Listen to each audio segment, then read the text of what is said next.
네, 12.3 내란 전국에서 민주주의 최후의 보루 역할을 한 곳은 국회였습니다.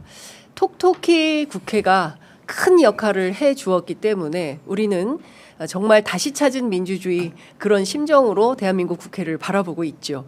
예, 국회의 수장을 취재 편의점 스튜디오에 모셨습니다. 의장님 반갑습니다. 네, 반갑습니다. 그냥 의원이실 때, 상임위원장이실 때, 네. 그리고 이렇게 의장님 되신 이후에 저희가 거리에서는 이렇게 뵀었지만 네. 스튜디오에서는 저희가 한 번 나왔던 것 같은데. 한 번, 최초 의장 당선되시고 최초 인터뷰를 네. 저희 취재 편의점이랑 네. 하셨습니다. 그렇습니다. 그러나 12.3 비상계엄 이후에는 처음 뵙습니다. 네. 예. 자, 저희가 이것부터 좀 여쭤봐야 될 것 같아요. 네, 네, 국회가 네. 정말 우원식 의장 시대에 이전과는 너무나 다른 장면들을 많이 보고 그런가요? 있는데요. 최근에 가장 뜨거운 화제가 됐던 게 있으니 그것은 바로 네. 광복절 전야제입니다. 네. 어떻게 그런 기획을 하셨어요? 광복절 전야제 그건 1년 전으로 올라갑니다. 예. 작년 광복절 때 정말 참담했어요. 그때는 사도광산 그 유네스코 등재 문제 때문에도 일본과 갈등이 많이 생겼었고, 맞습니다. 또 그리고 독립기념관장을 뉴라이트 인사, 그 친일파 같은 이야기를 하는 분을 독립기념관장으로 임명을 해서 그거에 대한 논란이 굉장히 많았죠. 그런 속에서 광복절 행사가 열렸거든요. 그래서 광복회에서 이 광복절을 이렇게 폄훼하는 광복절 행사에 갈 수 없다. 그래서 불참을 결정했어요. 근데 사실은 저는 국회의장이잖아요. 맞아요. 정부 행사라는 게 그냥 행정부 행사가 아니고 국가 행사인데 광복절 행사. 국가를 구성하는 요소 중에 국회의장도 상권 분립의 한 축으로 그렇습니다. 들어가는 거여서 예. 국회의장이 참석하는 건 당연히 해야 되는 일이에요. 그래서 밤까지 그래도 참석해야지 속은 상했지만 그랬는데 소위 뉴라이트 인사 이런 분들이 이종찬 회장을 계속 공격하는 걸 보고 이거 안 되겠다. 그래서 저도 밤 10시쯤 돼가지고 불참 선언을 하고 그 다음날 있는 광복절 행사에 안 갔어요. 네. 사실 처음 있는 일입니다. 맞습니다. 예, 그리고 그런 일이 다시는 있어서는 안 되는 일이고요.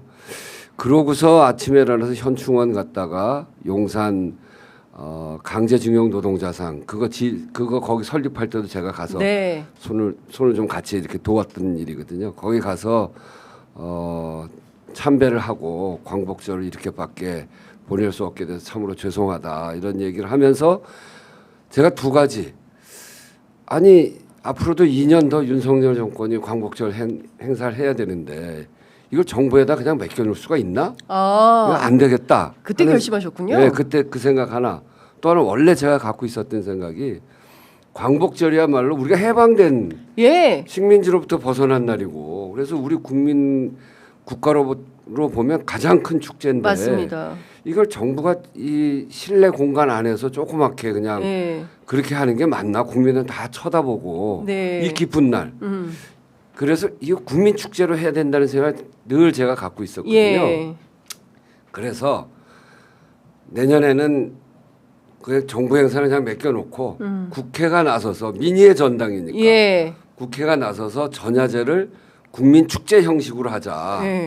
그래서 그때 전야제를 처음으로 생각하게 됐죠. 작년 8월 15일 날 생각한 겁니다. 그날 밤에 그때 내년엔 이거 하자. 결심. 그렇게 하고 정부하고 저게 이제 예산이 필요한 일이니까 그래서 이제 예산을 좀 받기 위해서 많은 노력을 해서 예산을 조금 편성을 했어요. 그런데 그 돈 가지고는 지금 정권이 그대로 지난 정권이 그대로 유지가 됐으면 좀 작게 했을 텐데 그런 속에서도 어떻게든 좀 크게 해보려고 노력을 했겠습니다만 정부가 바뀌었잖아요. 그래서 보훈부하고도 충분히 이야기하고 그래서 예산도 조금 늘리고 그래서 국회 마당을 확 열어가지고 이번 이 행사를 하게 됐죠. 탁현민 씨는 불만이 많던데요. 왜냐하면 언론들이 뭐 수의 계약했다. 아니 돈이 되면 여러 업체가 다 들어왔겠지. 아무도 안 들어온 데는 이 탁현민 행사는 좀 싸다. 수의 계약이 한 게 뭐 마치 굉장히 무슨 잘못이 있어서 그러니까요. 그걸 지적하듯이 하는데 이 사업의 주체 예산도 드리고 한 거는 국회고요. 네. 그리고 또 보훈부가 있고요. 거기 공무원들이 문제가 생길 일을 하겠습니까? 그렇죠. 했는데 이게 수익이 안 될 것 같으니까 입찰을 한 업체밖에 안 했어요. 그래서 조달청하고 충분히 상의해서 그 절차를 밟아서 한 것이고, 그리고 우리가 그렇게 과거처럼 그렇게 막 하지 않습니다. 할 수도 없습니다. 네, 할 수도 없고 그 절차를 잘 거쳐서 했고요. 탁현민 자문관한테 좀 죄송한 거는 제가 저도 노계런 팀입니다. 네, 굉장히 세게 부탁한 일인데 제헌절도 그랬고 이번 광복절도 그렇고 이제 국회 안에서 하는 작은 행사가 아니고 제헌절도 그때 우리 헌법을 가지고 맞습니다. 비상계엄을 막고 민주주의를 지켰잖아요. 그 헌법을 만든 처음 시작 제헌의회에서의 제헌헌법은 정말 치열하게 고민한 결과, 그리고 거기엔 독립운동 정신도 배어 있고 임시정부에서 처음 시작한 민주공화제, 그게 전 세계에서 가장 먼저 임시공화제를 헌법에 박아 새겨낸 나라가 우리나라거든요. 그렇습니다. 1917년에 대동단결 선언이 있었고 거기에서 왕권이 무너진 날로 이제 주권은 국민에게 넘어왔다고 선언을 합니다.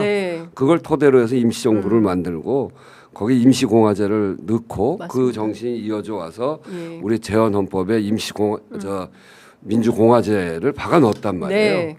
그게 그 힘이 이번 비상계엄을 막은 힘이거든요. 맞습니다. 그거를 정말 잘 기려야 되기 때문에 이 축제같이 해야죠. 물론 국회 실내에서 했습니다만 정말 그 정신을 담아서 국회가 생기고 난 이래의 제헌절 행사를 제일 재밌게 했다고 감동 있게 했다고 그렇게 하는데 장안의 화제였습니다. 정말. 이번 행사도 그런 내용을 담아서 정말 감동적으로 우리 역사가 감동적인 역사니까 그걸 표현하고자 싶어서 제가 본 기획가 중에 천재적인 기획가가 탁현민 우리 자문관인데 자문관들한테는 돈을 줄 수가 없어요. 그렇다면서요. 탁현민 씨가 근데 나도 이제 아주 욕을 먹으니까 돈 좀 받아야겠다. 자, 의장님 얼마 주시겠습니까? 욕 좀 그만하세요. 제가 욕 많이 하면은 이제 저 돈 좀 써야 되는데 국회에 돈이 없습니다. 어쨌든 우리가 그 광복절은 경축사고 3.1절은 기념사 아니겠습니까?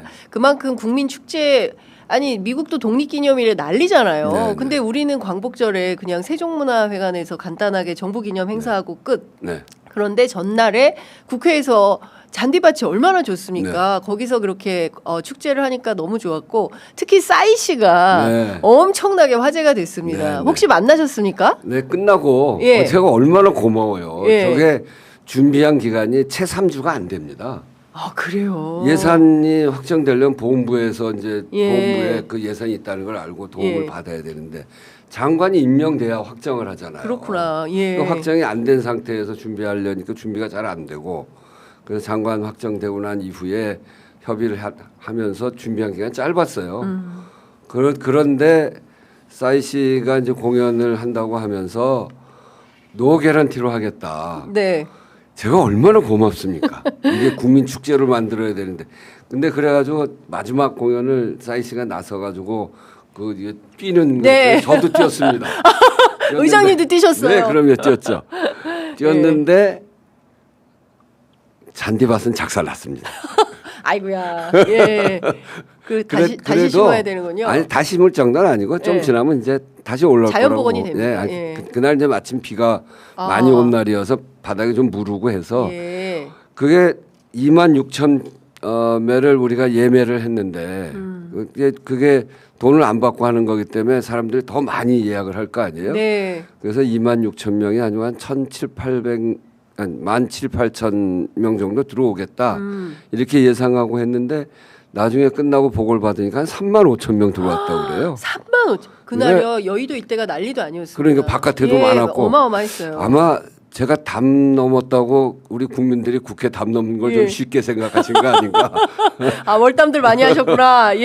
그래서 굉장히 많이 들어오셨고 담 바깥에도 많았고 그리고 무엇보다도 저는 국회라는 데가 민의의 전당인데 담치고 국민을 못 들어오게 하는 거에 대해서 늘 불편해요. 네. 저는 사실은 초선 때 국회 담장 허물어야 되는 거 아닌가 이런 제안도 했고 참 그렇게 하고 싶은데 지난 비상계엄을 거치면서 그래도 담이 필요한 거 아닌가 이런 생각도 좀 들고 사실은 예. 그 문제가 아직 머리가 좀 복잡한데 예. 어쨌든 담은 있지만 문을 활짝 열어서 우리 국민들이 국회 안에 들어와서 네. 축제를 벌이고 네. 또 국회라는 공간이 그게 벌써 지어진 지 50년 전이기 때문에 그때 유신 때거든요. 예. 지어진 모양이나 이런 게 굉장히 권위적이잖아요. 국민들이 오면 괜히 주눅 들고. 예. 그런데 거기에서 축제를 즐겼다고 하는 건 국회에 대한 이미지도 바꾸는. 거기에 미디어 파사드를 쏴서 그 엄중한 이 묵중한 네. 그 국회 본청이 앞이 네. 무대가 됐어요. 무대가 맞아요. 막 예. 반짝반짝 빛나는 무대가. 본청이 완전히. 예. 예. 그래서 이제 국회를 국민들한테 확 연다. 예. 이런 의미도 하나 드린 거고 그리고 여기가 국민들의 마당입니다. 국민의 마당이다. 예, 이 의미가 하나 있고 또 하나는 광복절을 국민들의 축제로 만들어야 된다는 제 원래 생각 네. 이거를 실현해서 저는 요번이 80주년이어서 한 게 아니고요. 네. 79년 하는 거 보고 정부에 그냥 맡겨놓아서는 안 되겠다. 되겠다. 광복절을 국민 축제로 만들어야 되겠다. 예. 그런 의미에서 국민 축제인 광복절로 네. 앞으로 발전해 가자. 그래서 저는 내년에도 예. 이걸 오. 픽스를 시켜야 되잖아요. 네네. 제가 저 내년 5월까지 제가 임기니까 임기시고. 내년 8일은 안 되거든요. 예. 그래서 예산에 네. 아예. 저 전야제 축제를 좀 넣어놨습니다. 오, 그래서 내년에도 잘하셨습니다. 내년 하면 그 다음에는 그냥 가겠죠. 그렇죠. 예. 아마 10년쯤 하면 네. 전국의 축제로 가지 않을까. 그렇습니다. 예. 아니 어느 나라를 가봐도 식민지를 겪은 나라, 다른 나라의 주권을 뺏겼다가 찾은 날, 그날은 국민 축제입니다. 그렇습니다. 예. 엄청난 국민 축제를 하는데 예. 우리만 너무 조용히 있었죠. 예. 하여튼 그거 세 번째는 작년 12월 3일부터 비상계엄하고 탄핵하고 그런 과정에 그 추운 겨울날 우리 국민들이 응원봉 들고 이 길거리에서 얼마나 고생했습니까? 예. 그렇게 해서 지켜진 민주주의잖아요. 네. 그리고 국회는 민주주의 최후의 보루라고 얘기할 만큼 그때 그 역할을 또 했고 그래서 국회와 국민이 정말 애썼다. 그리고 특히 국민이 정말 애썼다. 민주주의 지키느라고 너무 수고하셨다. 그래서 국회가 보답해야 된다. 네. 그런 차원에서 또 이번 행사를 만들었는데 아주 잘 된 것 같아서 저도 그렇습니다. 흐뭇합니다. 예. 서로 위로하고 위로받고 쓰담쓰담 해주는 네. 그런 아주 좋은 자리였던 것 같고 매년 되는 게 좋겠다. 다음 의장님 누가 되실지 부담스럽겠네요. 아니 예. 저 다음 의장님한테 제가 인수인계 할 잘. 때 예. 꼭 하셔야 된다. 예산도 편성했다. 알겠습니다. 그렇게 얘기하려고 예. 합니다. 12.3 비상계엄 터지고 사실은 여러 매체에 인터뷰를 하셨지만 그 월담도 굉장히 인상적인 사진이었어요. 근데 네, 네. 지금 연세가 상당하신데 상당히 이렇게 가뿐한 제가 67입니다. 지금 67이 얼마 안 되셨군요. 청춘이에요, 청춘. 예, 청춘 우원식 선생님. 제가 네. 제 본관 원래 이제 노원구인데 노원구에서부터 국회까지 올 때 자전거 타고 맞아요. 오기도 하고요. 자출사하십니다. 그래서 이 공간에서도 요즘은 너무 더워서 못 하는데 예. 거기서도 이제 자전거 국회까지 와도 좀 부족해가지고 예. 저기 가양대교까지 갔다가 옵니다. 와 대단하십니다. 그렇게 하면 예. 한 시간 한 반쯤에서 자전거 타는데 예, 그렇군요. 뭐 건강은 충분합니다. 아니 월담하는 사진은 누가 찍어주신 거예요? 우리 경호대장이 찍었죠. 경호대장이 예. 참 그 역사의 길이 남을 사진입니다. 네, 네. 사실은 의장님 저도 월담 해가지고 그날 밤에 네. 예, 그 로텐더홀에서 라이브 방송하고 취재를 했었는데요. 솔직히 말씀드리면 그 과거의 국회의장님들 같으면 상상하기 어렵습니다. 삼부 요인이시기 때문에 이런 작은 매체까지 출연하고 이거는 정말 언감생심이거든요. 근데 우원식 의장님이시기 때문에 이렇게 작은 매체들 다 챙겨서 출연해 주셔서 저희들은 정말 감사드린다라는 말씀을 좀 드리면서 제가 이제 유튜브 지난번에도 참 안 나가다가 네. 매불쇼 나가면 이제 오늘 이렇게 두 번째 나오는데 예. 사실은 국회의장 하면서 사실 하고 싶은 얘기들이 많아요. 그리고 이제 속으로 이렇게 여야 이렇게 협상을 해 나가야 되기 때문에 네. 제가 이제 말하지 못하고 넘어가는 것도 많고 특히나 이제 저 비상계엄 때 있었던 계엄의 밤 또 탄핵까지의 이야기들 네. 이런 얘기들이 사실은 굉장히 중요한 어떤 그날을 넘어서는 중요한 이야기인데 이런 얘기를 푹 터놓고 이야기하지 않으니까 막 오해도 있고 네. 또 뭐 이러저런 다른 해석도 있고 네. 그러니까 좀 이게 제대로 알려지는 것 같지 않아서 이제 국회의장 이게 이제 앞으로 뭘 운영해 갈 때 문제가 생기는 정도가 아니면 국회의장의 생각이나 또 했던 일이나 네. 이런 것들을 국민들한테 좀 알릴 필요가 있겠다. 예. 사실은 지난번 매불쇼 나가서 간만에 그날 밤의 얘기를 상세히 한번 얘기를 했는데 예. 그랬더니 국민들이 이제 알았습니다. 이런 얘기들을 많이 하시더라고요. 예. 그래서 가끔 한 번씩 꼭 필요할 때는 예. 와서 있었던 일들 또 이런저런 앞으로 일들에 대해서 고민하고 있는 지점 뭐 예. 이런 일들도 국민들하고 소통하면서 하는 게 좋겠다. 역시 국회의장도 국민의 민의를 대변해야 되는 사람이기 예, 때문에. 그럼요. 네. 예.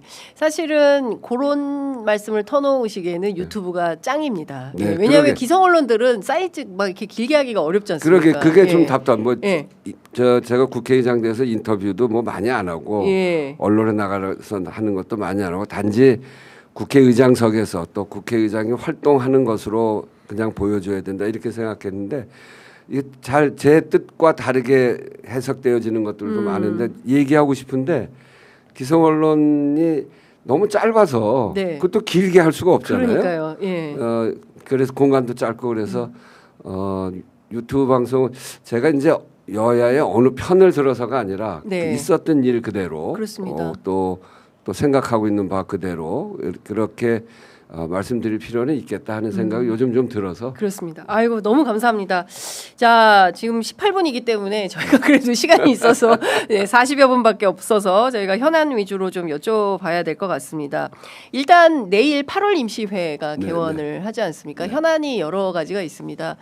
특히 노란봉투법 관련해서는 의장님께서도 굉장히 관심을 오랫동안 현장에서 제가 많이 국회의원일 때 사실은 대우조선해양의 네. 그 비정규직 파업이 있을 때 그때 뭐 조그만 0.7평 공간인가요? 거기에 네. 사람이 들어가서 거의 목숨을 내놓다시피 했잖아요. 그때 저는 그 법에 대해서 홍길동법이다 이렇게 이야기를 하고 그게 뭐냐면 이 간접 고용 노동자들은 원청하고 뭐 그 근로 조건에 대해서 협상할 수가 없게 돼 있거든요. 그 불법입니다. 네. 그래서 전혀 협상을 못 하기 때문에 어떻게든지 뜻을 전하기 위해서 하려고 하다 보니까 아주 과한 이 파업의 양상이 띄어질 수밖에 없는 안 들어주니까 뭐 굴뚝에도 올라가고 때로는 목숨을 던지기도 하고 뭐 그런 일들이 벌어져서 이거 홍길동법이다. 아버지를 아버지라고 못 부르는 법이다. 네. 그래서 그렇게 해서 홍길동도 열받아서 세상을 바꾸겠다고 나선 거 그렇습니다. 아니냐. 예. 그래서 이거를 내 회사 직원을 내 회사에서 일하는 사람을 직원으로 하고 예. 내가 회사에서 일하는 회사 사장을 사장님이라고 부를 수 있도록 진짜 사장. 예, 그래서 협상도 할 수 있게 만들어진 게 오히려 산업의 평화를 만드는 거 아니냐 이런 주장을 했었는데 네. 이제 여야 간에 이제 논의를 하고 또 이제 충분히 협의 지금 국회의장이 됐기 때문에 제가 그렇게 하자고 막 주장할 수는 없고요. 여야가 협의를 하고 이제 안건을 올리게 되니까 그런 과정에서도 합의해서 했으면 제일 좋은데 합의가 되지 않고 법안이 올라왔고 근데 그 지난번에 윤석열 정부 때도 올라갔다가 거부권이 됐던 법이잖아요. 네. 이제 그런 점에서 이게 필리버스터를 할 텐데 끝까지 좀 지켜볼 생각입니다. 네.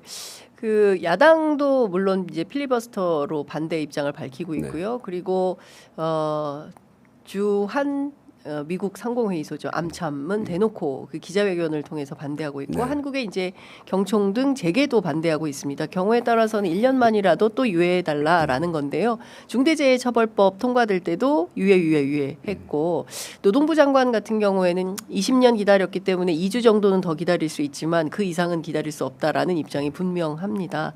원안대로 통과되어야 한다고 생각하십니까? 민주당 안대로? 법안을 만들 때 가장 중요한 건 국민의 삶을 어떻게 잘 지켜낼 것인가 예. 이게 중요하고요. 또 그 국민의 삶 안에는 비정규직도 간접고용 노동자들의 이 삶을 잘 지켜내는 건 굉장히 중요하고 또 한편으로는 우리의 앞으로 산업 경쟁력을 잘 지켜나가야 되기 때문에 기업의 목소리도 잘 들어야 되죠. 네. 저는 그거를 잘 조정해내는 것이 국회고 또 더 나아가면 정부라고 생각합니다. 네.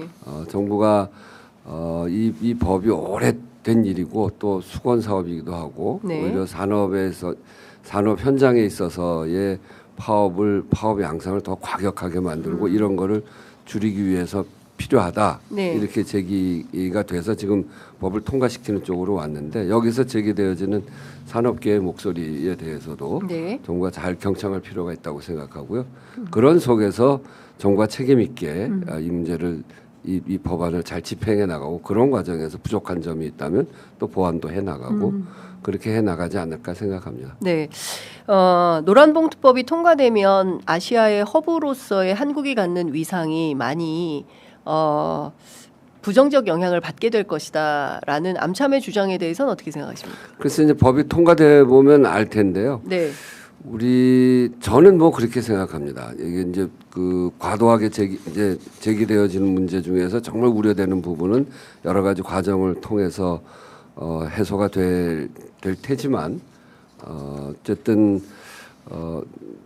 이 법에 대해서 오랫동안 수기가 된 거니까 네. 이 법이 부작용이 그렇게 크지 않도록 잘 관리가 될 수 있을 거라고 생각하는데 어쨌든 아직은 뭐 법이 통과된 게 아니고 국회의장은 그 법의 통과를 위해 그 법이 국회 안에서 여야 간에 논의가 되고 네. 또 그리고 최종 결론이 날 때까지는 지켜봐야 되는 사람이기 때문에 예. 법 이후에 대해서 하나하나를 평가하는 거는 꼭 적절치는 않은 것 같습니다. 네, 어쨌든 뭐 재계나 야당이나 또는 또 무슨 마치 노란봉투법이 통과되면 대한민국의 경제 전체가 굉장히 심각한 위협을 받을 것처럼 좀 위기가 좀 과장되어 있는 측면은 없나 해서 질문을 좀 드려봤습니다. 자, 21일부터 8월 임시회가 시작되면 미뤄두었던 개혁 법안들 정부는 또 민주당 같은 경우에는 속도를 낸다는 방침인데요. 그 가운데 검찰 개혁과 관련해서도 상당히 그 중요한 화두가 되는 것 같습니다. 어제 강훈식 대통령 비서실장은 국회가 이 검찰 개혁과 관련된 공론화 역할을 좀 해주기를 기대한다라는 입장을 밝혔는데요. 어떤 검찰 개혁과 관련해서는 국회가 어떤 역할을 좀 해야 된다고 보십니까? 네, 이제 법이 통과되는 과정 이게 검찰개혁법이라는 게 그동안 굉장히 오랫동안 논의가 됐잖아요. 그렇습니다. 그 문재인 정부 처음부터 시작을 해서 몇 년 동안 그리고 거기에 공수처를 만들고 공수처를 만들어야 된다는 주장이 굉장히 높아서 공수처를 만들었죠. 네. 공수처를 만든 다음에 또 검찰개혁 과제를 또 얘기를 하니까 국민들이 볼 때는 너무 피곤하다. 그 검찰 개혁은 필요한데 왜 빨리 딱 이렇게 딱 해내지 못하고 이거 하고 난 다음에 또 이것도 하고 그래서 피로도가 굉장히 높아졌어요. 네. 그런데 그런 과정에서 지난 시기 그 윤석열 정부 시기 그때는 그야말로 검찰권이 가장 셌던 시기인데 대통령 자신이 검찰 출신이고 특수부 출신이고 검찰총장을 했고 그런 속에서 저도 국민의 한 사람으로서 검찰권의 남용 이런 거에 대해서 크게 걱정하지 않을 수 없는 상황까지 갔던 거 아닙니까? 네. 그러면서 결국은 검찰의 위상, 위신이라고 하는 것이 크게 실추돼 있고 그래서 검찰 개혁이 이제 필요하다라고 하는 거는 국민들에게 굉장히 넓게 공감대가 굉장히 넓어진 상황이어서 검찰 개혁은 이제 필요한데 이걸 또 하고 또 하고 또 하고 이거 안 됩니다 이제는. 네. 자꾸 땜질식으로 하게 되면 안 되고 네. 이번 과정을 통해서 검찰권이라고 하는 게 이게 잘못 설계가 되면 결국 그 피해는 힘없고 백없는 사람들 제가 늘 을지로위원회 때 얘기했던 결국 뭐가 잘못되면 가장 어려워지는 사람은 약자들이거든요. 이 검찰권에 있어서도 정말 이게 합리적으로 제대로 잘 조정되지 않으면 어려운 사람들 센 변호사를 대가지고 자기 권리를 보호하는 사람은 괜찮은데 그렇지 못하는 사람은 일방적으로 당하게 돼 있단 말이에요. 그렇기 때문에 국민의 삶하고 직결되어 있는 문제이기 때문에 이것을 땜질식으로 할 것이 아니라 잘 정돈을 해서 국민들의 불편도 최소화시키고 그리고 또 아니 오히려 국민들의 권리를 더 강화시키는 네. 그런 속에서 검찰권이 잘 설계가 돼줘야 된다. 그런 점에서 빈틈이 있는지 없는지 네. 이런 점들을 잘 살펴서 예. 하면 한 번에 완성할 수 있도록 네. 이제 충분히 그 논의는 충분히 했기 때문에요. 예. 그래서 빈틈없이 될 수 있도록 국민들의 요구 이런 것들을 꼼꼼히 잘 살펴보고 될 수 있도록 하는 것이 어제 강훈식 비서실장이 그런 취지로 한 말이라고 보고요. 저도 그렇게 빈틈없이 돼줘야 된다라고 네. 하는 생각을 공유를 합니다. 예. 지금 뭐 조금 더 세부적으로 가면 이제 검찰청을 폐지한다는 게 이제 추석 전에 완료하겠다라는 게 그 더불어민주당 지도부 정청래 대표의 판단과 입장인데요. 반대로 또 야당은 또 반대하고 있지 않습니까? 이걸 또 조율하는 것은 또 의장의 역할이기도 하고 이 중간이 있을 수 있겠습니까? 검찰 개혁에서 잘 조율해 볼게요. 제가 윤석열 시대도 거친 사람입니다. 예. 그 야당에서는 이런 여당의 요구에 대해서 좀 수용적 태도입니까? 뭐 이 또한 뭐 지금 그렇지 않죠. 그러니까요. 예.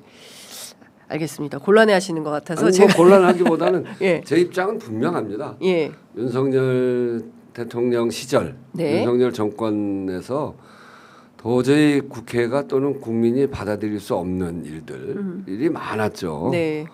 그리고 국회도 완전 무시하고 그리고 아주 일방적으로 해왔고 심지어는 뭐 국회의장한테 생일 카드 보내면서 우원식 국회의원님 생일 축하합니다 이렇게 보내기도 하고 세상에.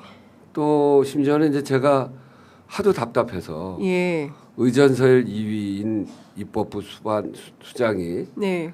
의전서열 1위인 행정부 수반에게 통화 좀 해야 되겠다. 예. 좀 상의 좀 해야 되겠다. 예. 제가 전화번호 알고 있었어요. 예. 예. 근데 제가 사적으로 달리 아는 전화번호 가지고 전화할 수는 없잖아요. 그렇죠. 공식적으로 전화번호를 확인하고 전화를 해야지. 그리고 예. 전화한다 이렇게 얘기를 하고 전화를. 그게 서로 그렇습니다. 예의인데. 예. 그래서 제가 우리 비서진한테 대통령 전화번호 좀 알아와라. 네. 근데 그쪽 대답은 알 필요 없다. 예? 알 필요 없다. 알 필요 없다. 와. 그래서 전화번호를 공식적으로 확인을 못했고 예. 한 번도 통화를 못했습니다. 끝내. 예. 예. 또 뭐 개헌 관련해서 예. 원 포인트라도 하자. 예. 이제 38년 된 이 헌법을 이제 고칠 때가 됐다. 예. 국민의 삶이 여기에 직결돼 있는 거기 때문에 그때 헌법 만들 때는 우리 사회가 한 명씩만 더 낳아도 한반도는 초만원 할 때 만드는 거 아니냐. 근데 지금은 출산을 더 해야 되는 때인데 예. 그런 옛날 헌법 가지고 우리 미래를 가자고 하는 게 너무 문제다. 이런 제안을 하면서 원 포인트라도 좋고 네. 시기가 언제여도 괜찮고 개헌에 관해서 논의하자. 예. 그래서 제가 작년 재헌절 때 그런 얘기를 하고 네. 우리 비서진을 통해서 용산에다 연락했는데 그럼 국회에서 알아서 하시오.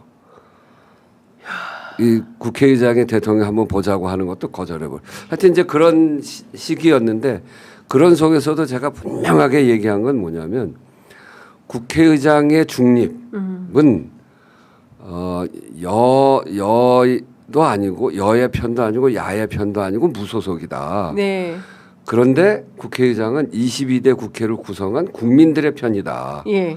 국회는 국민들의 삶을 지켜나가는 곳이고 민주주의를 지켜나가는 곳이고 국민들의 요구를 잘 수렴해서 사실은 국민들의 민심과 제일 가까이 다 있는 데가 국회거든요. 국회의원들이잖아요. 국회의원들은 국민들 투표에 의해서 뽑히는 그렇습니다. 사람이고 또 동네 가면 제일 약한 게 또 국회의원이에요.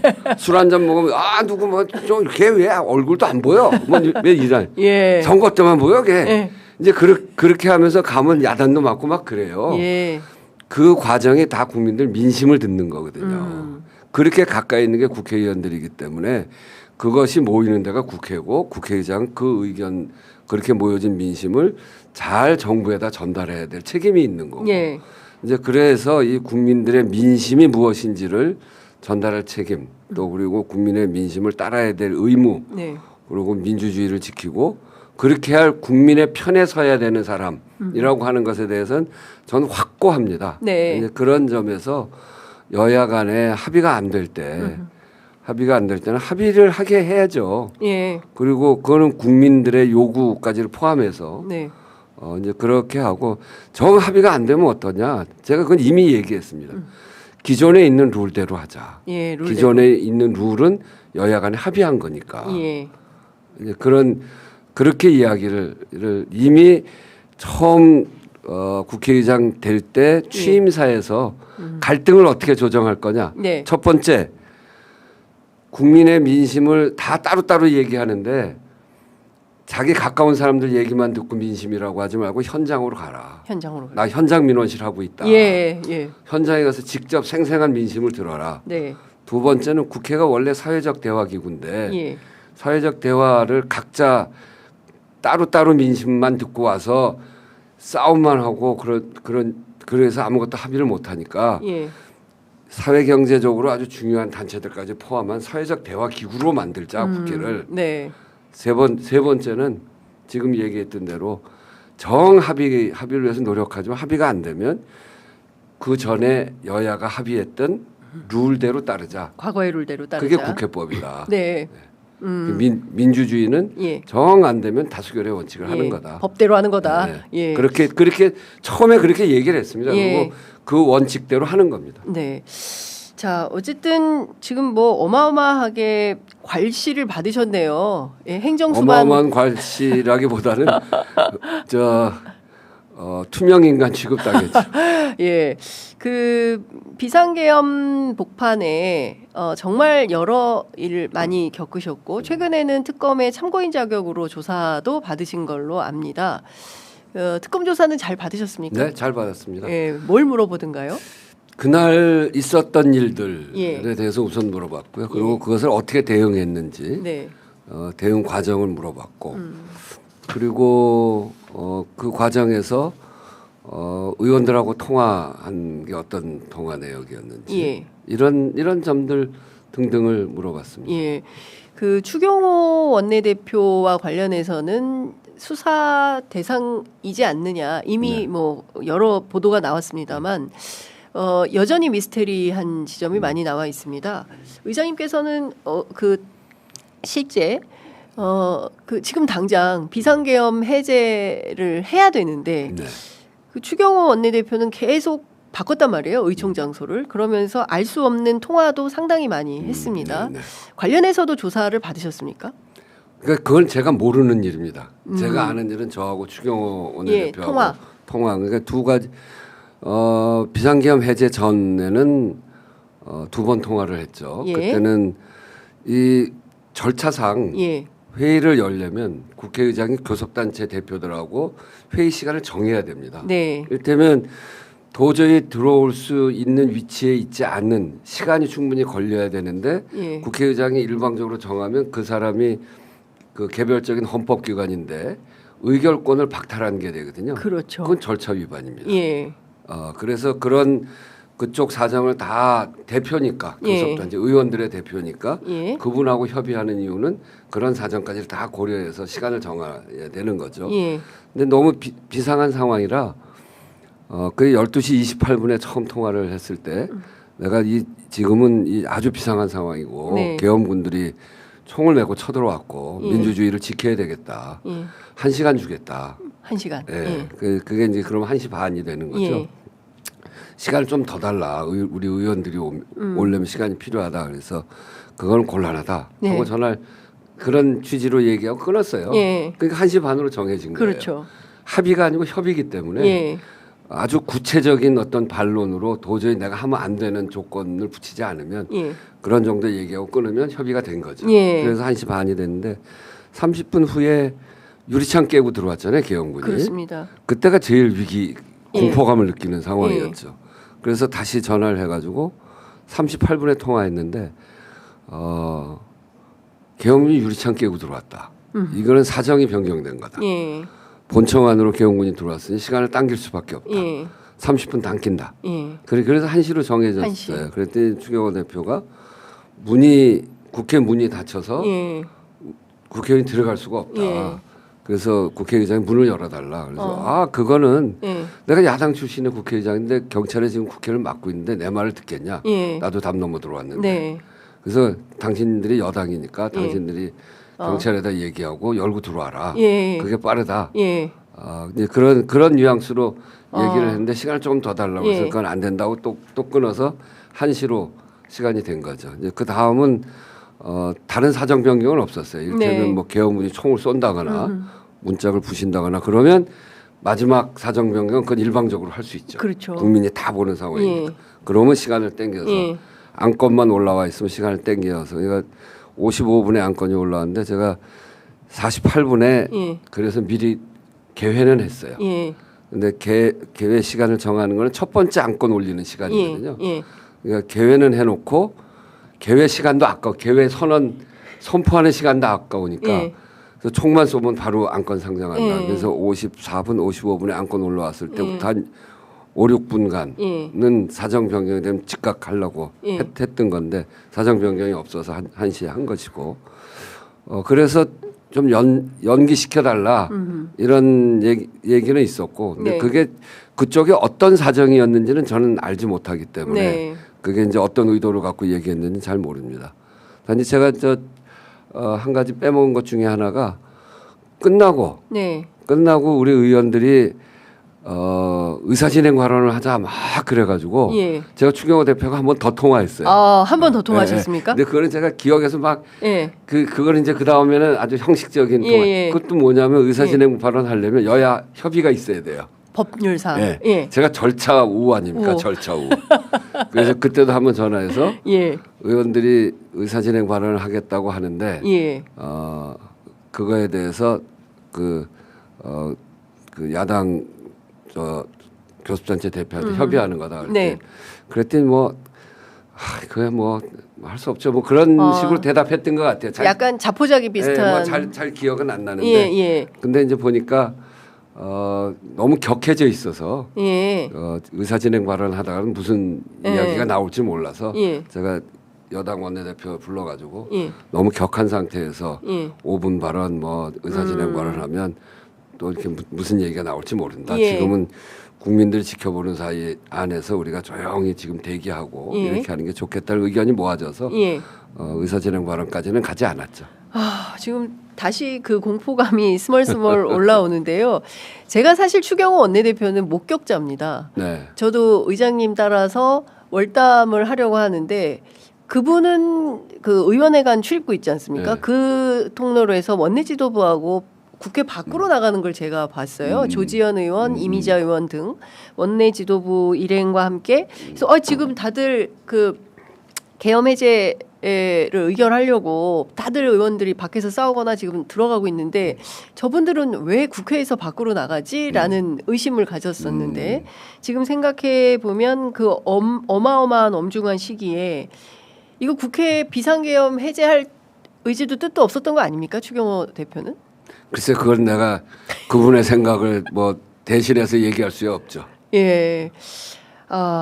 제가 들어보니까 절차 우 제보가 있었다고 들었어요. 비상계엄. 특별한 제보는 아니었고 그때 이제 이렇게 저렇게 한두 마디 나왔죠. 박근혜 대통령 탄핵 과정에 그때도 한번 있었잖아요. 그렇습니다. 2019년인가요? 그때 그때도 그런 일이 있어서 2016년. 2016년. 그 김민석 의원이 한번 이야기를 했고. 근데 이제 그때는 되게 설마 무슨 시대가 이 시대의 비상계엄이야. 그러고 이제 되게 넘어갔고. 근데 우리 김민기 사무총장이 거긴 또 계엄민입니다. 계엄민. 저만 보면 계엄. 이 언제 무슨 이 사고가 날지 모르니까 의장님은 그래도 계엄 대비를 해야 됩니다. 그래서 작년 을지훈련 할 때도 의장님이 비상의 경우에는 일로 와서 숨어야 됩니다. 이런 얘기도 하고. 그런데 이제 결정적으로 저도 약간 이거 좀 한번은 봐야 되겠다고 생각한 게 김용현 국방부 장관 되고 얼마 있다가 제가 하고 있는 홍범도 장군 기념사업회 제가 이사장을 하고 했는데 거기 구성원 이사 중에 한 분이 군 출신의 분이 있었어요. 근데 그분이 하는 얘기가 예. 김영현은 굉장히 위험한 사람입니다. 아. 무슨 일을 할지 모르는 예. 그런 분이어서 대비하셔야 됩니다. 아. 그런 얘기를 해서 그래요? 예. 그러고서 이제 그런 것들이 쌓여서 그래도 한번 좀 개헌법, 헌법 이런 거 한번 볼 필요가 있겠다. 그래서 예. 이제 같이 한번 상의를 했던 적이 있고요. 그때 확실히 우리가 인지한 것은 예. 계엄을 해제할 수 있는 권한이 예. 우리한테 국회에 있다. 네. 그리고 여기서 해제하면 지체 없이 네. 국무회의를 열어서 해제하여야 한다. 예. 근데 정말 아쉬운 거는 승인권이 없더라고요. 승인권만 있으면 예. 국회가 그렇게 긴급하게 안 모여도 되잖아요. 계엄 발동하면 일단 계엄은 진행이 되면서 예. 국회가 어떻게 어렵게 모여가지고 네. 해제를 시켜야 해제가 되는 예, 거니까. 예. 근데 해제권이 있다는 예. 거 하나. 또 하나는 그때 기억나는 거는 계엄을 예. 발동하면 지체 없이 국회로 계엄을 통과하게 돼 있어요. 국회로. 네. 예. 그 두 가지는 우리가 확실히 인지를 했고, 예. 그래서 그 상황에 맞춰서 잘 대비를 하자 네. 이런 생각들을 하고 있었는데 다행스럽게도 그런 일들에 대해서 각 구성원들이 네. 대비한 사람들 중요한 구석구석에서 대비한 예. 사람들이 있더라고요. 예. 그러니까 곳곳에 의인이 있었더라고요. 네. 그러니까 지금 다 종합을 해보면 이게 다 역사의 기록으로 남겨야 되는데 뭐 군 안에도 뭐 다종 국회는 물론이고 그러니까 정말 다 의인들 숨어 있는 의인들이 있었기에 우리의 민주주의를 이렇게 지킬 수 있었다. 그러니까 이 계엄 지킨 세 축. 네. 첫째는 국민이죠. 국민. 국민이 앞에 와서 이렇게 막 지켜줬던 거 아니에요? 맞습니다. 국민이 없었으면 뚫렸을 거예요. 그렇겠죠. 예, 그 장갑차 같은 차 그거 들어오고 막 그랬을 텐데 그랬을 거고. 예. 두 번째는 국회의원들이 정말 훌륭했어요. 국회의원들. 예. 예. 그 마침 그 다음 날이 본회의가 또 있었던 날이거든요. 12월 4일 본회의. 예. 그러니까 국회의원들이 지방에 안 가고. 안 가고. 날짜를 좀 잘못 샀다고 분명히. 하여튼 무슨 그러니까 이유로 그것도 미스테리예요. 왜 12월 3일인지 그것도 먼저 조사를 나중에 해봐야 나오겠죠. 되겠습니다만. 예. 그래서 국회 주변에 있었던 분들이 많아요. 예, 그런데 그래도 위험하잖아요. 그렇죠. 5.18 광주의 비상계엄은 비상계엄 일어나는 순간에 아주 목숨을 잃고 이 굉장한 그렇습니다. 타격을 당하고 인권이 말살되고 그랬던 상황이기 때문에 그때 우리한테 박혀 있는 비상계엄은 도망가야 되는 일, 피해야 되는 일로 그냥 인식되어 있는 거예요. 예. 특히 그 시대를 살았던 분들은 그럼에도 불구하고 국회로 잽싸게 다 모였잖아요. 예. 그거는 대단한 용기다. 대단한 용기다. 그리고 또 하나는 그날 계엄군으로 나왔던 젊은 우리 군인들. 그 상징적으로 퇴각하면서 국민들한테 시민들한테 죄송하다고 사과했던 어떤 마음이었겠어요. 그러니까요. 저도 그때 80년 그 5.18 광주 그때 군인이었어요. 원주에 있었는데 원주 공지천에서 시위가 있다. 그래서 계엄군으로 출동해라. 그 얘기 듣고 제가 이걸 어떻게 가냐 탈영할까 말까 고민했던 그 기억이 나요. 그런 젊은이들이 그날 엄청나게 고민하면서 와서 진압도 약하게 하고 제대로 안 하고 그 사람들이 하나하나가 강철 같은 체력인데 보좌관 뭐 젊은 사람들이 대도 한 10대 1이나 할까 말까 그런 정도의 그 무력을 갖고 있었던 사람들은 제대로 하지 않은 거죠. 그게 그날 계엄을 막았던 힘이었다 이렇게 생각합니다. 지금 아마 많은 국민들께서 비상계엄만 생각하면 정말 소름이 다시 돋는다 이렇게 생각들을 하실 것 같고 말씀 주신 대로 국민 또 국회의원 그리고 그 건강한 청년 계엄군으로 출동했던 이 청년 군인들이 비상계엄을 막고 민주주의를 지켰다 이런 말씀 주셨습니다. 그런데도 여전히 반성도 없고 그런 것 같습니다. 지금 특검 조사 받는 상황을 보면 국민들에게 가했던 그 위에 대해서 아무런 반성도 없는 것 같아요. 그래서 제가 요번에 특검 나간 거예요. 처음엔 참고인으로 조사 받아라 이렇게 할 때 당연히 내가 피해자이기도 하고 또 계엄을 진압하는데 비상계엄 해제 결의안을 통과시킨 주체이기도 하고 그래서 당연히 조사를 해야지. 근데 서면 조사를 할까? 네. 뭐 일로 와서 조사. 사실은 국회의장이 참고인으로 처음 있는 일 같아요. 참고인뿐 아니라 이렇게 헌정사상 검찰 뭐 특검 이런데 나간 게 처음 있는 일이에요. 예. 그러니까 또 그래서 어떤 분들은 국회의장의 위상이 있지. 예. 어떻게 그 검찰 앞에 쓰냐. 그래서 와서 하라고 그래라. 예. 뭐 이제 그런 얘기도 굉장히 많았어요. 근데 예. 아니 윤석열 그 양반도 안 나간다고 그러잖아요. 그렇죠. 지금 막 버티고 있고 또 안 예. 나가겠다는 사람도 많고. 특검이 이번 조사하는 거는 우리 헌정 질서를 바로 세우고 민주주의를 지키기 위해서 국회가 특검을 만들었고 그래서 특검의 이번 역할은 정말 중요합니다. 그렇습니다. 제대로 밝혀서 다시는 이런 일이 발생하지 않도록 해야 되는 일인데 여기에 안 나가고 특검의 어떤 권위나 이런 것들을 떨어뜨리고 이런 건 있을 수 없다. 그래서 국회의장이 나가야 되겠다. 그래서 저는 나가서 조사를 받았고요. 네, 그렇습니다. 지금 뭐 방금 전에 뭐 속보가 좀 전해지고 있는데요. 신평 변호사 있지 않습니까? 김건희 씨 접견을 한 모양입니다. 선생님, 제가 죽어버려야 남편에게 살 길이 열리지 않을까요?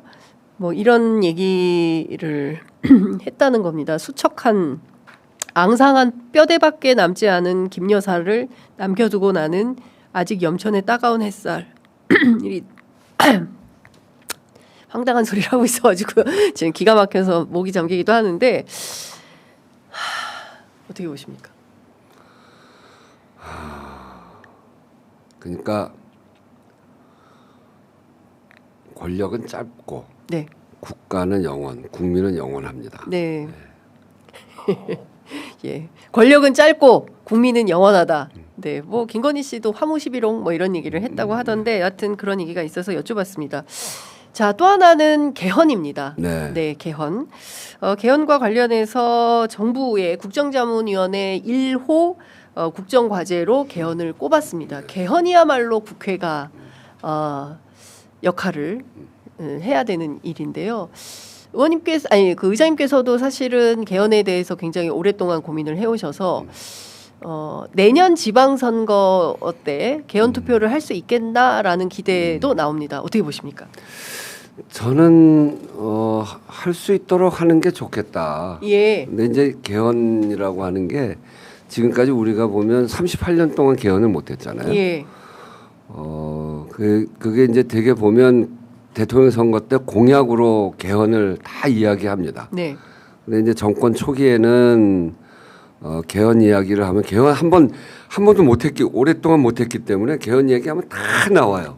권력 구조에서부터 국민들의 기본권, 지방분권 뭐 다 나오는데 그러다 보니까 그 논의하다가 이게 블랙홀에 빠지는 거 아니야? 출발하기도 어려워지는 거 아니야? 그러니까 자꾸 꺼려지게 됩니다. 정권 초기에 못해요.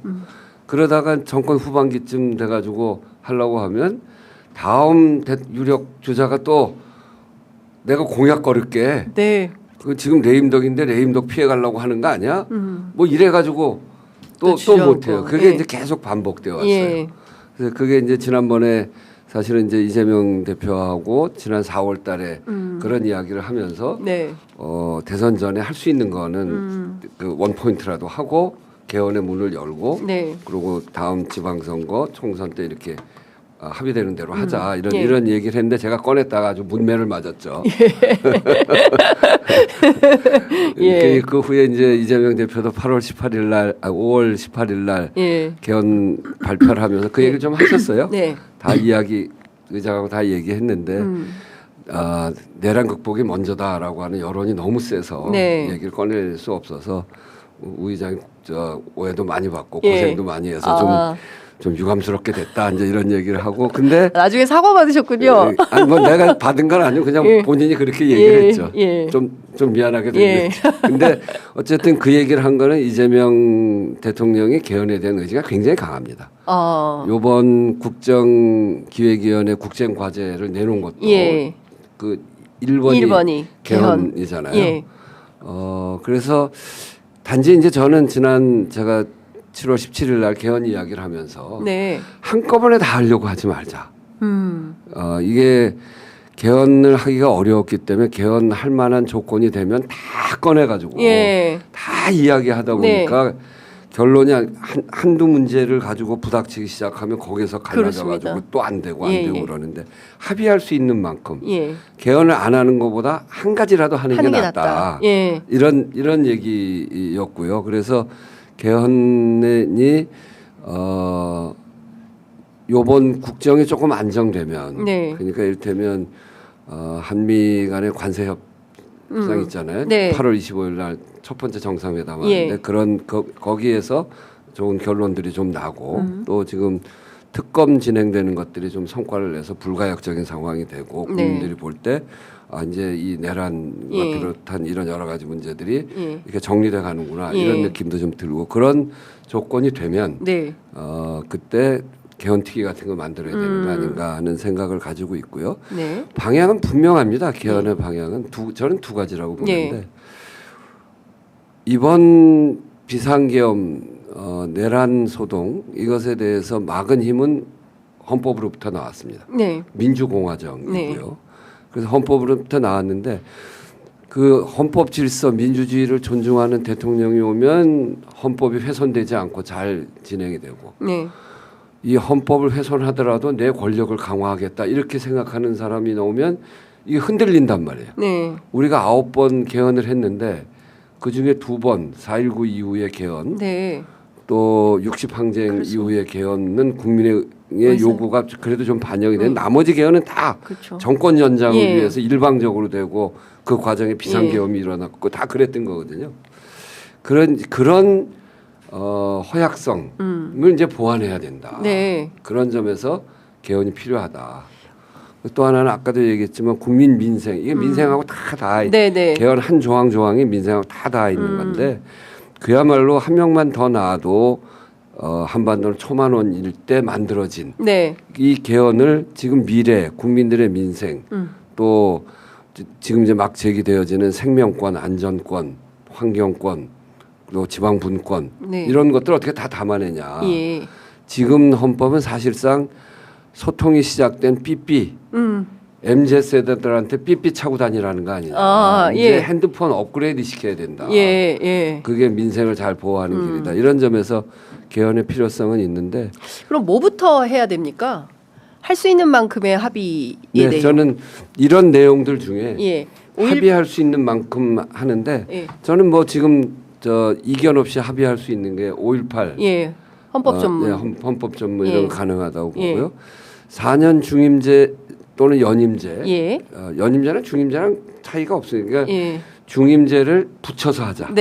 붙인 중임제 한 번에 하나. 그러니까 트럼프 대통령은 띄어서 했잖아요. 그렇습니다. 그런 걸 하지 말고 연임 딱 붙여가지고 한 번만 더 하잖아요. 4년 연임제인데 뭐 그것도 해볼 수 있을 것 같고 결선 투표제 같은 것도 해볼 수 있는 결선 거잖아요. 투표제. 그리고 대통령이 얘기했던 감사원의 국회 이양 문제도 해볼 수 있고 뭐 그런 등등 특히 국회가 비상계엄 승인권 승인권만 가지면 해결됩니다. 승인권 비상계엄을 아예 하지 말자는 건 아니고 전시사변 같은 경우는 필요한데 그런 경우가 되면 국회가 승인해 주면 되거든요. 그렇지 않고 자기 권력을 갖기 위해서 하면 그건 안 되는 거죠. 그래서 승인권을 가지면 되는데 이런 것들을 해봄직하고 또 이제 환경이나 지방 분권이나 또 이 사회적 약자들의 기본권 이런 부분들을 좀 확장하는 부분에 있어서 검찰 개혁 관련해서는 뭐 그런 것도 이제 사회적 대세가 되어 있기 때문에 그래서 그런데 그 다음에 지방선거 때 할 수 있다면 첫 번째 개헌을 하는 건데 그때 다 할 생각하지 말고 합의할 수 있는 만큼 하고 지금은 개헌의 문을 연다가 중요하거든요. 그리고 또 필요한 거는 다음 총선 때 하고 그렇게 해서 1차 개헌, 2차 개헌 이렇게 나눠서 해도 되고 그래서 그 지금은 개헌의 문을 연다, 개헌할 수 있다라고 하는 것을 우리 국민들이 확실히 느낄 수 있도록 그렇게 만들어주는 게 필요하고요. 그렇게 하려면 우선 해야 될 거는 국민투표법 개정해야 됩니다. 국민투표법. 공직선거법하고 국민투표법이 있는데 두 개가 다른 거는 공직선거법은 사전투표가 있잖아요. 국민투표는 사전투표가 없어요. 그러니까 맞출 수가 없어요. 선거 연령도 네. 다르구나. 공직선거법을 낮췄잖아요. 예. 그러니까 그 연령도 맞춰야 됩니다. 예, 국민투표법 개정. 그리고 재외 국민들에 대한 투표권. 그것도 마찬가지. 그래서 그런 것들을 개정하는 걸 통해서 개헌 준비를 해 나가고, 그 국정이 최소한의 안정을 이룬 시기, 대통령도 국정과제 1호로 지금 내놓았기 때문에 그런 시기에 여야가 논의해서 개헌 특위를 만들고 그리고 합의할 수 있는 만큼 내년에 지방선거 때 1차 개헌하고 더 깊은 합의는 다음 총선 때 하고 이렇게 하면 개헌 38년 된 개헌 이제 시대에 좀 뒤떨어져 있는 개헌 이런 것들을 해나갈 수 있겠다 하는 생각을 갖습니다. 국민투표법 개정은 그러면 언제쯤 돌입을 해야 됩니까? 그거는 개헌을 한다. 그렇게 하면 그때 하면 됩니다. 그러니까 개헌 특위의 논의해 가면서 좀 더 이렇게 구체화될 때. 그러면 내년 지방선거를 놓고 역산해서 보면 그렇게 하면 되고 올 연말 그쯤 해도 되고요. 근데 지금 그 국민투표법은 헌법재판소에서 고쳐라 이렇게 돼 있습니다. 그러니까 헌법재판소가 하라는 대로 고치면 되는 거다. 고치면 헌법재판소가 이제 이건 위헌이니까 고쳐라라고 한 거를 따르게 되는 거죠. 야당이 반대할 일이 있겠습니까? 그래서 이제 누가 될지는 모르지만 지난 대선 때 다 내놨던 개헌 공약입니다. 오히려 이재명 대표가 안 할까 봐 그걸 공격적으로 내놓으려다가 저의 개헌 파동 이후로 다 조용해졌습니다만 그래서 다 개헌을 하겠다고 내놨기 때문에 그 개헌을 반대할 명분 같은 건 없을 거고 국민 여론으로 봐도 제가 확인한 걸로 봐도 한 60 몇 프로 이게 이제 그거는 근거를 대야 된다며요. 올해 6월 달에 중앙과 미래전략연구소에서 내놓은 개헌을 보면 개헌 필요가 68%라고 그러고요. 5월 27일 날 중앙일보에서 조사한 거 보면 4년 중임제 연임제가 60%. 입소서 환경이 5월 18일 날 25년 5월 18일 한 거 보니까 4년 중임제가 63%. 그래서 개헌에 대한 요구는 굉장히 높다. 이것은 하는 게 맞다라는 판단을 정부도 대통령도 그리고 의장께서도 하고 계시기 때문에 이것은 추진이 된다라고 보는 게 맞겠네요. 100% 개헌은 된다. 국민들을 위해서 하는 게 맞겠다. 알겠습니다. 그 검찰 개혁과 관련해서 많은 국민들께서 관심을 갖고 있고 또 사법 개혁도 마찬가지입니다. 사실은 이 그 비상계엄과 내란을 극복하는 과정에서 지규현 판사나 또 조희대 대법원장이 보여주었던 태도에 대해서 많은 국민들께서 공분하고 계시는데요. 국회 차원에서 사법개혁안에 대해서도 수차례 특위는 만들었으나 된 적이 별로 없어서 그 부분에 대해서는 어떤 입장이신지요? 그 부분에 대해서 이제 국회에서 충분히 논의할 거라고 봅니다. 국회에서의 논의는 국민들의 의견을 반영해서 국민들의 요구가 높으면 안 할 수가 없게 됩니다. 지난번에 탄핵 때 1차 탄핵은 투표 불성립이었잖아요. 2차 탄핵은 그 투표를 해서 가결이 됐고 그 일주일의 차이는 국민들의 요구가 얼마나 셌는지 모두가 다 목도하지 않았습니까? 저도 하도 여의도에 많이들 오셔가지고 의원회관 옥상에 올라가서 그 난간이 높아요. 사다리로 타고 올라가서 봤는데 진짜요? 눈물이 날 정도더라고요. 국민들의 그 정말 그 큰 요구 그걸 보고 오늘은 투표가 되겠다는 생각이 들더라고요. 결국 국회에서의 결정은 국회의장의 판단이라기보다는 국민들의 요구가 얼마나 강렬한가. 국회의장도 그 국민들의 요구를 보면서 국민의 편에 서 있다는 거 아닙니까? 국민들의 요구를 수렴하고 또 그것을 실현해가는 그러면서 민주주의를 지키고 민생을 지키는 역할을 하는 거다 이렇게 생각합니다. 지금 국민의힘 또 민주당 국민의힘 대표 간 지금 악수도 안 하는 사이 아닙니까? 그 정당 해산 문제 계속 나오고 있습니다. 그 국회 차원에서 정당 해산할 수 있도록 정청래 대표는 입법도 지난 7월에 해놓은 상태인데요. 이 문제는 어떻게 보십니까? 그것도 이제 여야 간에 숱하게 많은 논의를 해야 되는 주제 아니겠어요? 그런 논의하기 전에 국회의장이 이렇다 저렇다 얘기하는 거는 중립 위반입니다. 예, 아주 잘 피해 나가십니다. 예, 어쨌든 지금 올해가 국회 50주년이라고 들었습니다. 그리고 뭐 국회 이전 문제도 지금 나오고 있기도 하고 그런데 그 전반적으로 의장님 판단하시기에 뭐 국회 이전 논의는 좀 어떻게 받아들이시는지 그것도 좀 궁금합니다. 네, 국회가 이제 세종의사당에서 이미 많은 진행이 있었습니다. 예. 그 대한민국 세종의사당은 대한민국 균형 발전의 큰 기둥이기도 하고요. 네. 또 국가적으로 보면 새로운 랜드마크를 만드는 거이기도 합니다. 또 그리고 저는 거기다 덧붙여서 기후 위기가 굉장히 심각한 상황이고 또 그래서 이 기후 위기를 각국마다 어떻게 대응하느냐라고 하는 것이 앞으로 지구를 살리는 문제 또 산업 경쟁력을 키우는 문제 여기에 우리나라의 세계적 위상 이런 것들이 만들어져 갈 거라고 생각하기 때문에 이 세종의사당을 세계적인 기후 위기를 대응하는 상징 건물로 만들겠다 이런 생각을 가지고 있고 그것을 설계에 반영하고 또 그렇게 하려면 예산을 조금 더 올려야 되고 이런 문제가 있어서 지금은 이번 10월 달까지 기재부 또는 관련 기관하고 예산 협의를 하고 있는 중입니다.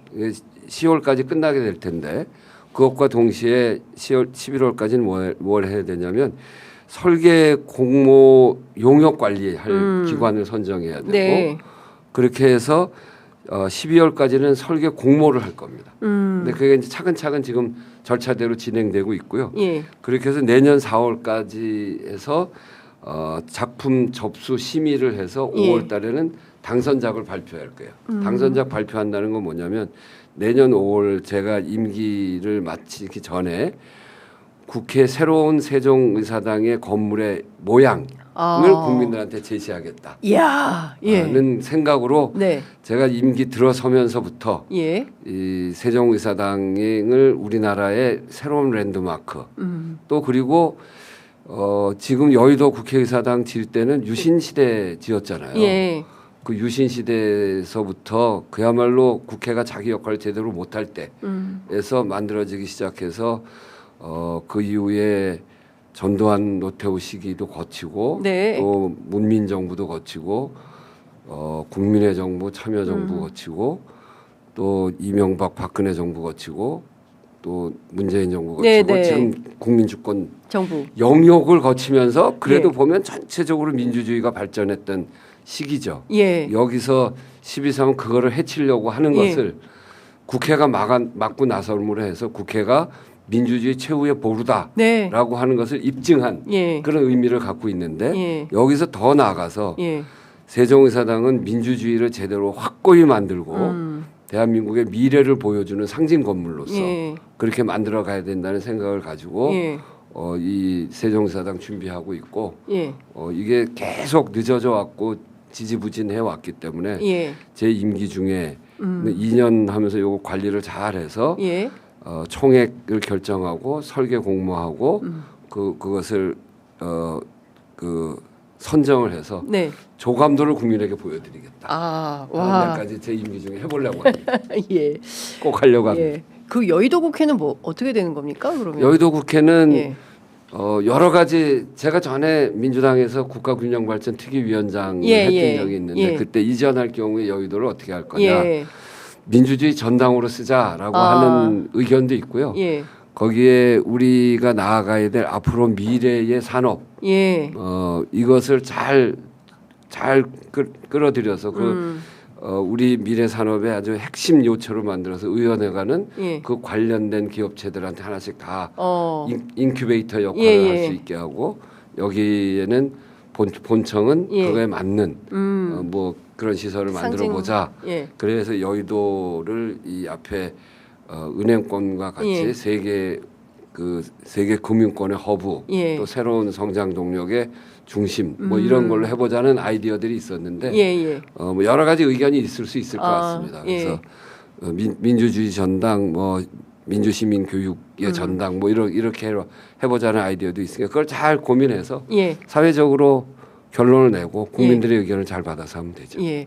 아유 이제 6분이나 지나서 마무리를 해야 되는데요. 요거만 하나 여쭤볼게요. 아까 이제 땜질식으로 검찰 개혁 안 된다라고 말씀을 해주셨는데 일종의 이게 속도 조절 아니 그렇지는 않아요. 그건 아닌 거죠? 예. 저는 뭐 속도 조절하자는 건 아니고 예. 제가 늘 강조해서 하는 거는 한 번 잡은 일은 끝까지 간다. 예. 제가 을지로위원회 하면서 그게 소신이잖아요. 예. 잘 검토하지만 반드시 마무리한다. 예, 반드시. 예. 예. 그게 제가 갖고 있는 소신이고 검찰 개혁 이번에는 반드시 해야 되고요. 예. 그리고 정말 이 국민들의 삶에 진짜 도움이 될 수 있도록 그리고 검찰권이 이렇게 남용되지 않도록 국민들의 인권이 존중될 수 있도록 그렇게 제대로 설계해서 그 제대로 마무리해야 된다 이렇게 생각을 갖고 있습니다. 알겠습니다. 아이고 의장님 너무 감사드립니다. 끝으로 한 말씀 듣고 마무리하겠습니다. 네, 취재 편의점에 나와서 이렇게 얘기했는데 우리 장윤선 기자 지금 이제 취재 편의점 점주인가요? 점주, 예. 네, 점주가 오랫동안 인연을 를 갖고 쭉 지내왔는데 이렇게 저 취재 편의점을 통해서 본인의 그 말씀 생각을 국민들과 잘 소통하면서 하는 모습이 참 좋습니다. 아이고. 취재 편의점도 크게 성장하시고 예. 저도 함께 장윤선 점주와 함께 같이 여러 가지 예. 상의하면서 예. 노력해 가도록 하겠습니다. 네. 민주주의 반드시 지키고 예. 대한민국의 미래를 열어가는데 국회의장으로서 최선을 다하겠습니다. 감사합니다. 네. 예, 고맙습니다. 의장님 정말 특별 출연 너무 감사드립니다. 네. 고맙습니다. 네.